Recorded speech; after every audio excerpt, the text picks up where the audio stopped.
Singhania royal house आज पूरी तरह से रोशनी से जगमगा रहा था।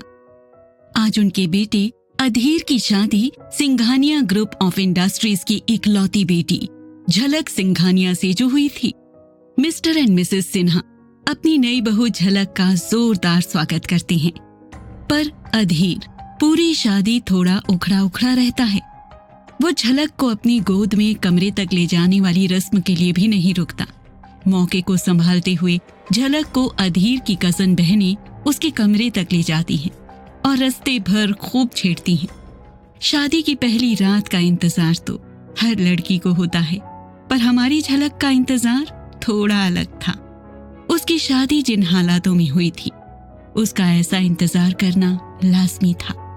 अधीर और उसकी तो शादी की पहली मुलाकात भी बमुश्किल हुई थी, वो भी फैमिली के साथ, जहां झलक उसे कुछ पूछ भी नहीं सकती थी। झलक के पापा ने एक फंक्शन में अचानक उसके और अधीर की एंगेजमेंट की अनाउंसमेंट कर दी थी और बिना कुछ सोचे समझे झलक को इस रिश्ते के लिए हाँ करना पड़ा था। झलक के भाई इस शादी के लिए तैयार नहीं थे। उन्हें अधीर कुछ खास पसंद नहीं था और ना ही उनको बिजनेस के लिए झलक को शादी जैसे बंधन में बांधना पसंद आ रहा था।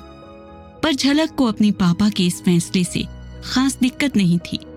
अरेंज्ड मैरिज समझकर झलक ने अपने पापा के फैसले को अपना लिया था। और कोई था भी तो नहीं जिसके लिए हमारी झलक का दिल पहले से बेकरार हो। वो कमरे में आते ही बिस्तर को देखती है, जो बहुत सारे फूलों से सजा होता है। फिर वो अधीर के इंतजार में बिस्तर पर कभी इधर तो कभी उधर बैठती है।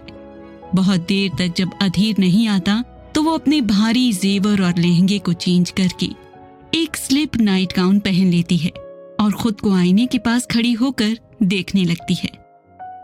अरे, ये कैसे कपड़े पैक किए हैं माँ ने? अधीर के सामने पहली बार ऐसे कैसे जाऊंगी मैं? उसे अपने आप को देखकर इतनी शर्म आती है कि वो वापस अपनी शादी का जोड़ा पहन लेती है। कुछ देर और कमरे में घूमने के बाद जब अधीर नहीं आता तो झलक अपनी डायरी निकालकर उसमें अपनी लिखी दिल की बातें पढ़ने लगती है। आज की खुशी फीकी सी है बिन तेरे, आंखों में आई नमी सी है बिन तेरे। क्या मैं भी जरूरी हूं तेरे लिए? क्या मेरी खुशी भी खुशी है तेरे लिए? डायरी से बातें करते करते और देर हो जाती है। झलक रूम में घूम घूम कर भी थक जाती है और फाइनली उसकी आंखें लग जाती हैं। सुबह अलार्म की आवाज सुनकर झलक झटके से बिस्तर पर उठ बैठी। उसने अपने आसपास देखा तो पूरे कमरे में सिवाय उसके कोई नहीं था। झलक मायूस हो गई। वो अभी बेड से उठी ही थी कि तभी रूम का दरवाजा खुला और अधीर अंदर आ गया था। अधीर को देखते ही झलक की आंखों में हल्की सी चमक आ गई थी, पर अधीर ने उसे पूरी तरह इग्नोर कर दिया था। झलक की नजरें अधीर पर ही थी, पर उसकी हरकतें समझ ही नहीं आ रही थी। वहीं अधीर ने कबर्ड से अपने कपड़े निकाले और बाथरूम की तरफ अपने कदम बढ़ा दिए। उसने एक नजर झलक की तरफ देखा तक नहीं। अधीर! अचानक झलक की आवाज अधीर के कानों में पड़ी और उसके कदम बीच में ही रुक गए। अधीर ने पलट कर देखा तो उसके सामने झलक का मासूम सा चेहरा था, जिस पर उदासी साफ देखी जा सकती थी। उसने अब तक अधीर से कोई बात नहीं की थी और ना ही शादी या उससे पहले उसे कोई भी ऐसा मौका मिला था कि वो अधीर से बात कर सके। झलक एकटक अधीर को ही देख रही थी और अधीर भी झलक को देख रहा था। झलक अभी भी अपनी खूबसूरत से जोड़े में ही थी और नींद से उठने के बाद भी वो बहुत प्यारी लग रही थी। अधीर के कदम झलक की तरफ बढ़ गए। अधीर को अपनी तरफ बढ़ते देख झलक ने एकदम से घबरा कर कहा, आप रात भर कहाँ थे? क्या कोई बात है? अधीर के कदम झलक के सवाल से रुक गए और वो अपने होश में आया और उसके चेहरे पर हल्का गुस्सा दिखने लगा। मैं कहीं भी रहूं, तुमसे मतलब नहीं होना चाहिए। और एक बात कान खोलकर सुन लो, मैं तुमसे प्यार नहीं करता, तो मुझसे कोई उम्मीद लगाने की भी जरूरत नहीं है। डैड का हमें हनीमून पर भेजने का प्लान है। तो तुम चुपचाप मना कर देना। इतना कहकर अधीर ने एक नजर झलक पर डाली और सीधे बाथरूम में चला गया। झलक तो अपनी जगह पर ऐसे खड़ी थी जैसे उसके अंदर जान ही नहीं है। उसकी दुनिया अधीर के पहली बार कुछ बोलने पर ही खत्म हो गई थी। झलक सिर्फ 2 कदम पीछे हुई और झट से बेड से टकराकर वो बैठ गई। उसके दिमाग में अधीर के शब्द ही गूंज रहे थे। कोई अपनी पत्नी को सुहाग रात पर अकेले कैसे छोड़कर जा सकता है, और सुबह आकर ये सब बातें कैसे बोल सकता है। कहीं भाई की बात ना मानकर मैंने कोई गलती तो नहीं करती, पर ये रिश्ता तो पापा ने तय किया है। पापा तेरे लिए कुछ भी गलत नहीं कर सकते झलक। अपने मन ही मन में झलक ये सारी बातें किए जा रही थी। वो बुत सी बिस्तर पर यूं ही बैठी थी और कुछ देर बाद अधीर रेडी होकर कमरे में वापस आया।